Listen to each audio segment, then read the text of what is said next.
Deus seja sempre louvado. Quero falar para os meus prezados e queridos irmãos um assunto da Palavra de Deus, e este assunto é a troca da cruz, o sacrifício e vitupério de Jesus feito no duro madeiro da cruz. Aos Hebreus capítulo 10, verso 14, fala sobre o que Jesus realizou com a sua morte na cruz. Pois com uma oferta ou com um só sacrifício que ele fez de si mesmo na cruz, e com esta oferta ele aperfeiçoou para sempre os que estão sendo santificados. Isto quer dizer que ele proveu o que é necessário no tempo e na eternidade da vida. Bendito seja o nome do Senhor. E de todas as pessoas que nele crê, não tem mais que ele ou que a pessoa precisa fazer. Ele já fez tudo. Esse é o sacrifício completo. Estes que são santificados ou separados à parte para perto de Deus. E isso é um processo contínuo que Jesus fez para sempre e totalmente completo. Mas o nosso reconhecimento é tomar posse disso, e é um ato progressivo. E nós sabemos que o atual sacrifício é totalmente completo. Eu compartilho com os irmãos para entender a cruz.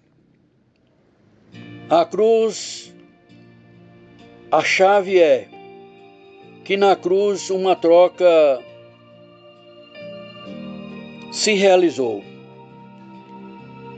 Todo o pecado da humanidade, de que era devido à justiça da lei, todo o pecado individual de cada um de nós foi posto sobre Jesus, para que tudo que há de bom, devido à obediência sem pecado de Jesus, pudesse ser acessível para nós, que cremos na sua palavra. Isto é bem simples. Quando essa verdade se revela, ela tem tudo o que você sempre precisou. Todo o nosso pecado sobreveio sobre Jesus, para que tudo de bom devido a Jesus pudesse ser acessível a nós.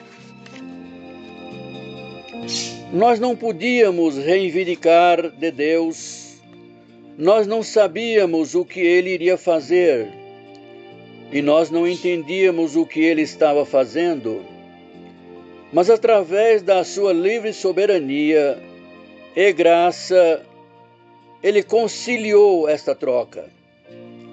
E através de seus profetas, Ele predisse a gerações passadas tudo isso que aconteceu. E esta profecia é a de Isaías capítulo 53. Ele fala sobre um anônimo servo do Senhor. Não é dado seu nome, mas os apóstolos e os escritores do Novo Testamento foram todos unânimes em compreender que este anônimo servo do Senhor se tratava de Jesus de Nazaré.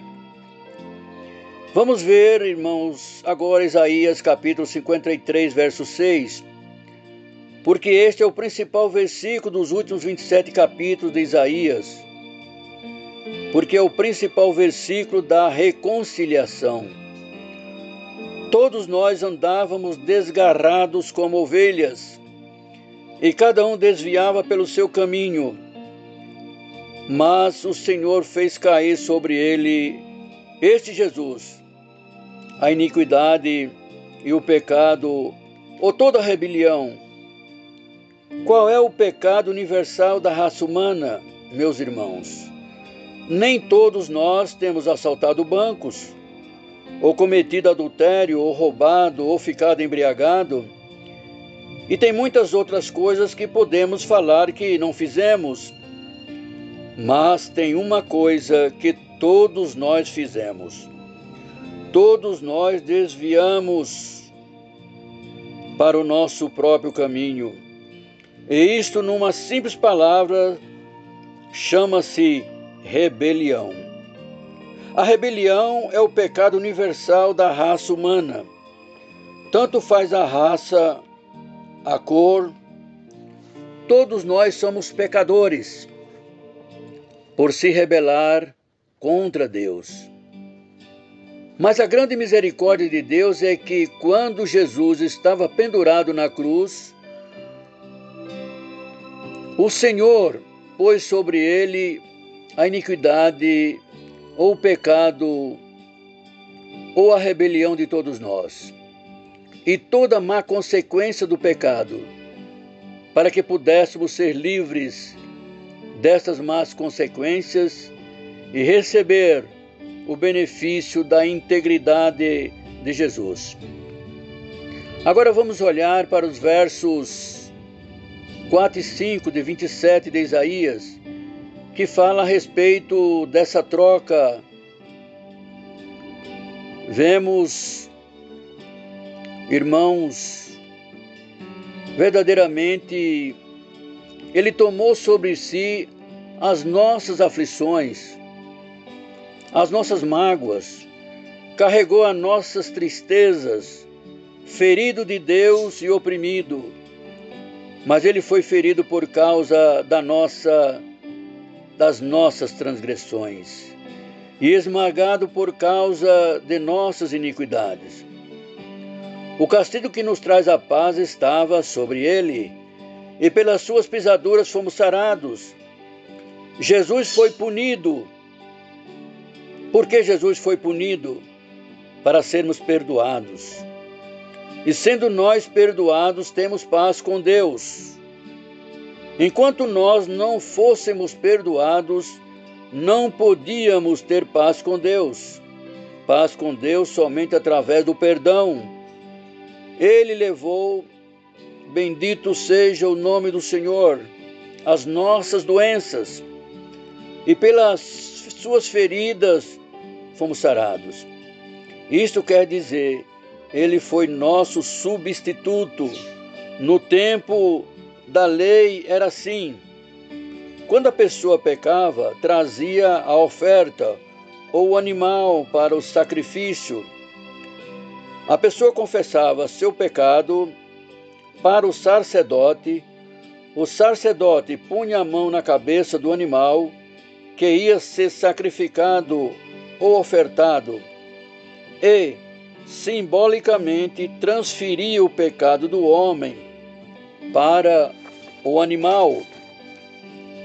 Então, o sacerdote matava o animal e não o homem, porque o preço da morte era o pecado. E o animal era morto no lugar do homem. Agora, o Novo Testamento deixa claro que depois que Jesus foi oferta na cruz, não mais é necessário sacrifício com esses animais, bois, carneiros e bodes, pois jamais estes podem pagar pecados. Pois tudo isso era imagem preliminares e profecias sobre a vinda do Messias. Jesus se tornou oferta pelo pecado. E se tornou oferta pelo pecado, Ele se tornou também pecado por nós. Paulo, bendito seja o nome do Senhor, em 2 Coríntios 5, 21 diz: Deus fez Jesus aquele que não conhecia pecado, ser pecado por nós, para que neles fôssemos feitos justiça de Deus. Irmão, se você não entender as ordenanças do Velho Testamento, você não vai perceber completamente que Paulo, em 2 Coríntios 5, verso 21, está mencionando Isaías capítulo 53, verso 10. Quando você faz da alma dele uma oferta pelo pecado, a alma dele se tornou pecadora. Bendito seja o nome do Senhor, e com o pecado também da humanidade. E você não precisa ser um teólogo para discernir essa troca. Hebreus capítulo 2, verso 9, Paulo diz: vemos, porém, Jesus, aquele que foi feito um pouco menor do que os anjos, por causa da paixão da morte, coroado de glória e honra, para que pela graça de Deus provasse a morte por todos. Bendito o nome do Senhor. Quando Jesus foi feito pecado com a nossa pecabilidade, era inevitável que ele tinha que pagar o pecado com a morte. Assim sendo, Jesus provou a morte por nós, para que pudéssemos compartilhar com a vida dele. João 10, verso 10, diz: o ladrão não vem senão para roubar, matar e destruir, mas eu vim para que tenham vida e vida com abundância. Aos Gálatas 3, verso 13 e 14, Cristo nos resgatou da maldição da lei, fazendo-se maldição por nós. E na cruz ele se tornou visivelmente maldito, para que todo aquele que passasse o visse pendurado no madeiro. Para que recebêssemos a benção, Jesus carregou nele a nossa pobreza, foi crucificado nu, despido, com fome e com sede, para que pudéssemos compartilhar de suas riquezas. 2 Coríntios 8, 9, pois conheceis a graça de nosso Senhor Jesus Cristo, que sendo rico, por amor de vós, se fez pobre, para que, pela sua pobreza, fôssemos enriquecidos. Jesus carregou a nossa vergonha, para que pudéssemos compartilhar com a sua glória. Jesus, nas últimas horas, antes de expirar, sofreu por nós a ferida mais profunda da sua paixão, isto é, a rejeição. E é a coisa mais dolorosa que o coração humano pode suportar. A característica da rejeição é a seguinte: é que a pessoa sempre se sente no lado de fora, olhando para dentro. Outros podem entrar, mas eu não.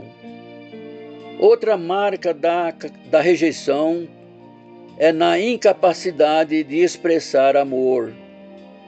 João, 1 carta 4,19 diz: nós amamos a Deus porque Ele nos amou primeiro.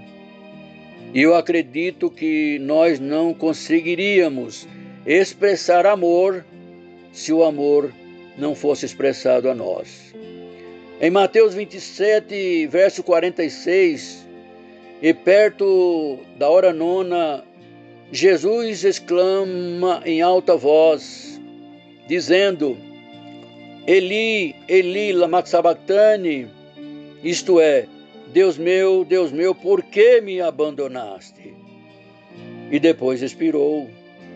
Vemos que Jesus não morreu do efeito físico da crucificação, porque quando Pilatos soube que ele havia morrido, ficou surpreso, porque ele iria viver normalmente umas 2 horas a mais. Então, do que Jesus morreu? O que partiu seu coração foi a rejeição. E por quem? pelo Pai. E pela primeira vez no universo, o Filho de Deus clamou em alta voz ao Pai, e o Pai não respondeu. Tapou os ouvidos, negou seus braços. Por quê? Porque Jesus se fez pecador no nosso lugar. E Deus não consegue olhar para o pecador ou para o pecado. Deus não consegue olhar para o pecado com benevolência. Jesus suportou a nossa rejeição. O véu do templo rasgou do alto a baixo. Era o véu que separava os homens pecadores do Deus Santo. Quando Jesus suportou a nossa rejeição, Deus nos deu a sua aceitação como filhos por Jesus Cristo. Deus seja sempre louvado.